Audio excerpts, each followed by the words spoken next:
Hello दोस्त, नमस्कार। आप लोग कैसे हैं? चैनल को सब्सक्राइब कीजिए।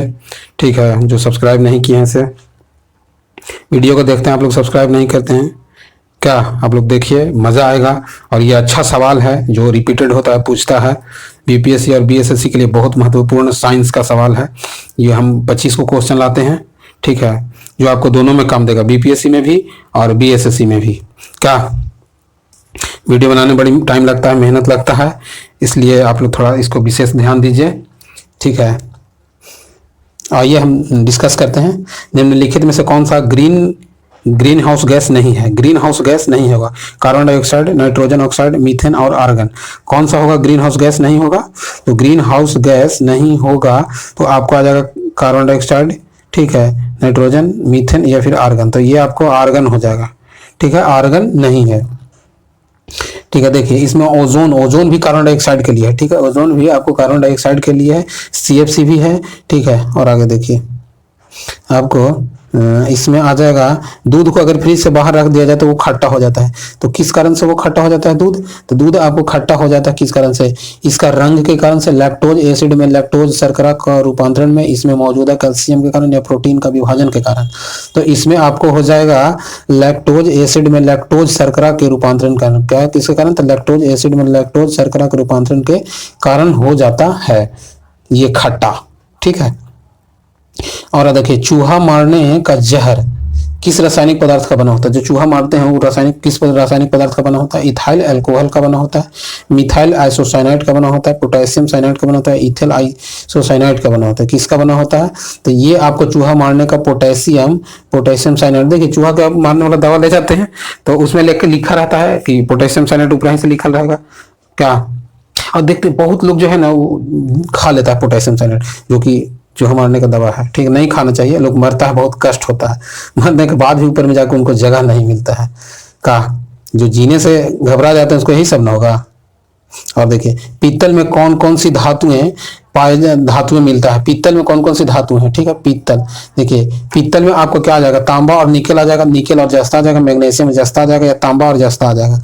तो आपको पीतल में आ जाएगा आपको क्या? तांबा और जस्ता आ जाएगा। ठीक है, पीतल में तांबा और जस्ता आ जाएगा। ठीक है, और आगे देखिए ये पूछा था आपकी बीपीएससी 67वीं में का एस्पिरिन कहाँ से निकलता है? एस्पिरिन कहाँ से निकलता है? पेट्रोलियम से निकलेगा, पृथ्वी से निकलेगा, एक पेड़ से निकलेगा, या फिर आपको एसिडो की रासायनिक अभिक्रिया से निकलेगा? एसिडो की रासायनिक अभिक्रिया से निकलेगा। तो किससे निकलेगा? ठीक है, तो ये निकलता है आपको, ये निकलता है एक पेड़ से निकलता है। एस्प्रीन निकलेगा पेड़ से। ठीक है, पेड़ से निकलता है। ठीक है, और आगे देखिए और आपको आ जाएगा मायोग्लोबिन में कौन सी धातु पाया जाता है? देखिए मायोग्लोबिन में कौन सी धातु पाया जाएगा? तांबा पाया जाएगा, चांदी पाया जाएगा, सोना या फिर लोहा। तो मायोग्लोबिन में आपका लोहा पाया जाता है। ठीक है, मायोग्लोबिन में कौन पाया जाएगा? लोहा पाया जाएगा। ठीक है, और आगे देखिए हाइड्रोजन को जलने से क्या प्राप्त होता है? अगर हाइड्रोजन को जला देंगे तो क्या निकलेगा? ऑक्सीजन निकलेगा, राख निकलेगा, मिट्टी निकलेगा, या फिर वाटर पानी निकलेगा। तो हाइड्रोजन को जलाएंगे तो क्या निकलेगा? आपको पानी निकलेगा। ठीक है, हाइड्रोजन का क्या होगा? H2+2O2। ठीक है, इसको दोनों को प्लस करेंगे तो क्या निकल जाएगा? आपको निकल जाएगा 2H2O निकलेगा। ठीक है, क्या 2H2O निकलेगा। और आगे देखिए हमारे भोजन में आयोडीन युक्त नमक होना चाहिए, होना क्यों महत्वपूर्ण जरूरी? तो हमारे भोजन जब करते हैं तो उसमें आयोडीन का मात्रा होना क्यों आवश्यकता है? क्यों आवश्यक है बताइए? यह हड्डियों को निर्माण में मदद करता है। ठीक है, यह हड्डियों को निर्माण में मदद करता है, यह दृष्टि में सुधार करता है, देखने में सुधार करता है, या फिर यह थायराइड ग्रंथियों के सुचारू संचालन में मदद करता है, या फिर यह ऊंचाई हासिल करने में मदद करता है। तो देखिए आयोडीन क्यों चाहिए मनुष्य के या इंसान को? तो ये चाहिए, यह थायराइड ग्रंथि के सुचारू संचालन में मदद के लिए, थायराइड ग्रंथि के सुचारू संचालन में मदद के लिए, यानी ग्रंथियों के लिए जो गला में होता है उसको के लिए चाहिए थे। खाने के बाद पेट में होने वाला एसिडिटी को इसे लेने से खत्म हो जाता है। अगर पेट में एसिडिटी हो गया तो वो कैसे खत्म होगा? नींबू पीने से, या फलों के रस से, क्या, या फिर बेकिंग सोडा से, या फिर सब्जी से। ठीक है, तो अगर आपको पेट में खराबी हो गया या एसिडिटी या गैस बना दिया है तो ये आपको खाना पड़ेगा बेकिंग सोडा। क्या खाना पड़ेगा? Baking soda. ठीक है, बेकिंग सोडा खाना पड़ेगा। चलिए, मेरे चैनल को सब्सक्राइब कीजिए, सब्सक्राइब नहीं किए हैं तो लाइक कीजिए, शेयर कीजिए का, और कमेंट तो एकदम अवश्य कीजिए का। कमेंट आप लोग नहीं करते हैं, ठीक है। आइए और आगे देखते हैं। ठीक है, देखिए, इमली में मौजूद अम्ल का नाम क्या है? जो इमली में मौजूद रहता है उसका अम्ल का नाम क्या है? लैक्टिक अम्ल, टार्टरिक अम्ल, या एमिनो अम्ल, या साइट्रिक अम्ल। ठीक है, तो इमली में कौन सा रहेगा? ठीक है, इमली में आपका कौन सा रहेगा? तो इमली में आपको रह जाएगा, ये रहेगा आपको टार्टरिक अम्ल। ठीक है, क्या रहेगा? टार्टरिक अम्ल। ठीक है, देखिए, लैक्टिक अम्ल, लैक्टिक किस में रहता है? लैक्टिक अम्ल रहता है। और साइट्रिक अम्ल रहेगा, साइट्रिक सिलिका में। ठीक है, और लैक्टिक दूध में रहता है, लैक्टोज, दूध को दही में लैक्टोज के कारण। ठीक है, और देखिए, सोने को घोला जाता है। सोने को किस चीज में घोला जाएगा? ठीक है, सोना को किस चीज में घोला जाएगा बताइए? सोना को घोला जाएगा सल्फ्यूरिक एसिड में, नाइट्रिक एसिड में, तीन भाग हाइड्रोजन एसिड तथा एक भाग नाइट्रोजन एसिड के मिश्रण में, या हाइड्रोक्लोरिक एसिड में। तो आपको एक्वारेजिया में घोला जाता है सोना को।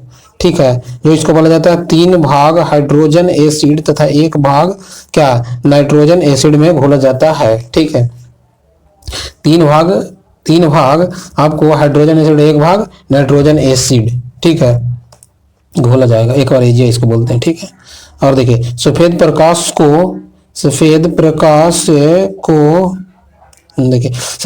को नली में कैसे पैदा किया जाता है?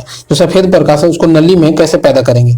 तांबे के तार को गर्म करने पर, तंतु को गर्म करने पर, परमाणु को उत्तेजित करने पर, या फिर अणुओं को दोलीय करने पर।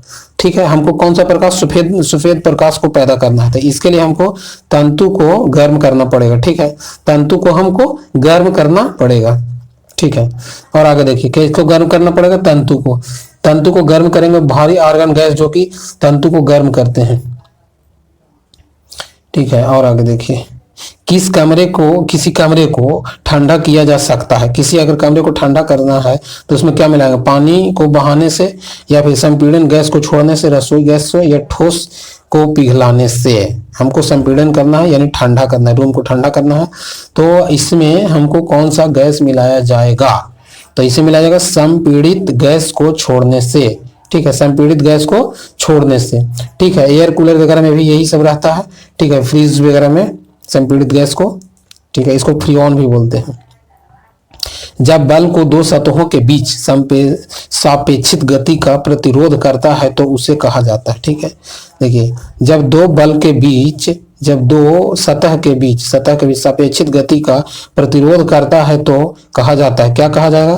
प्रतिरोध कहा जाएगा, प्रेरण कहा जाएगा, संवहन कहा जाएगा, घर्षण कहा जाएगा।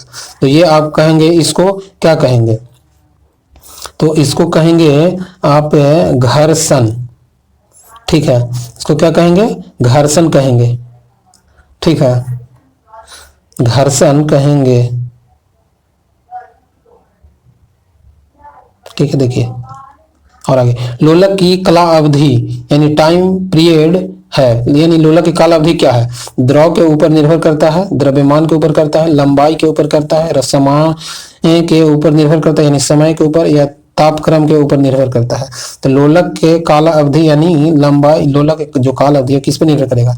तो लोलक के लंबाई के ऊपर निर्भर करता है। ठीक है, लोलक के लंबाई के ऊपर निर्भर करेगा। ठीक है, और देखिए, खारे जल के तालाब में तैरने से मनुष्य की त्वचा जल जाता है। ठीक है, खारे जल में तैरेंगे या फिर रहेंगे, डूबेंगे, तो उसको हम लोग को जो स्किन है वो जल जाता है। किस कारण? जैसे काला हो जाता है लोग, तो किस कारण होता है ये?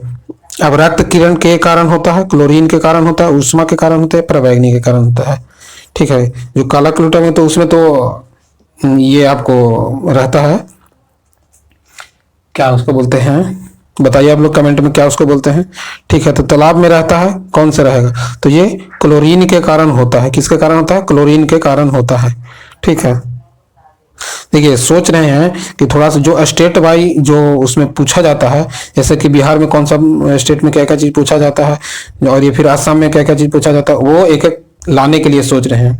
आप लोग कमेंट में बताइए कितना अच्छा रहेगा क्या। और जल मिश्रण एसिडिक अम्ल आमतौर पर किस नाम से जाना जाता है? ठीक है, जो जल मिश्रण है वो किस नाम पे जाना जाएगा? ठीक है, देखिए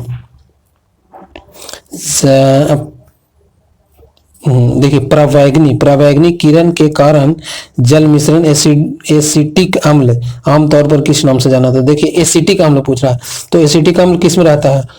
ओलियम में रहेगा, फिटकरी में रहेगा, नीला ब्रिटियल में रहेगा, या सिरका में रहेगा? तो ये आपको रहेगा सिरका में। ठीक है, किस में रहेगा? सिरका में रहता है। ठीक है, एसिटिक अम्ल रहता है सिरका में। ठीक है, और आगे देखिए, प्रकाश के उद्दीप्त के कारण पौधे में होने वाली गति क्या कहलाती है? देखिए प्रकाश के उद्दीप्त के कारण, जो प्रकाश के उद्दीप्त के कारण जो गति होता है वो क्या कहलाएगा? ठीक है, जो प्रकाश में जो गति होता है प्रकाश के कारण, वो किसके कारण क्या कहलाता है? प्रकाश से पुंजवर्तन कहलाता है, श्वसन कहलाता है, गुरुत्वानुवर्तन कहलाता है, नुवर्तक कहलाता है, गुरुत्वीय अचूरण कहलाता है, नुचरण कहलाता है। तो क्या कहलाएगा? ये कहलाएगा आपको प्रकाशनुवर्तन। क्या कहलाएगा? प्रकाशनुवर्तन। ठीक है, जो प्रकाश के कारण होता है जो प्रक्रिया पौधा में, उसको प्रकाशनुवर्तन बोलते हैं। ठीक है, हिंदी में। किस प्रकार का सूक्ष्म जीव टाइफाइड का कारण होता है? ठीक है, जो टाइफाइड का कारण कौन सा जीव होता है? सिंपल सी पूछा है। ठीक है, टाइफाइड का कारण कौन सा जीव हो जाएगा? तो ये आपको कवक हो जाएगा, जीवाणु हो जाएगा, प्रोटोजोआ हो जाएगा, या वायरस हो जाएगा। तो ये आपको क्या हो सकता है? ये आपको जीवाणु हो जाएगा। ठीक है, क्या होगा? जीवाणु। ठीक है, और आगे देखिए, निम्नलिखित में से किस विटामिन में कोबाल्ट होता है? देखिए कौन सा विटामिन है जिसमें क्या होगा? कोबाल्ट होगा। ठीक है, विटामिन B6 में होगा, विटामिन B2 में होगा, विटामिन B1 में होगा, या विटामिन B12 में होगा? देखिए कोबाल्ट बार बार से पूछता है एग्जाम में, तो किस में हो जाएगा? तो आपको ये हो जाएगा विटामिन B12 में। ठीक है, विटामिन B12 में हो जाएगा कोबाल्ट। ठीक है, आज इतना ही रहने देते हैं। ठीक है, मेरे चैनल को लाइक कीजिए, सब्सक्राइब कीजिए जो सब्सक्राइब नहीं किए हैं, और कमेंट भी कीजिए। ठीक है, थैंक यू देखने के लिए वीडियो, धन्यवाद। क्या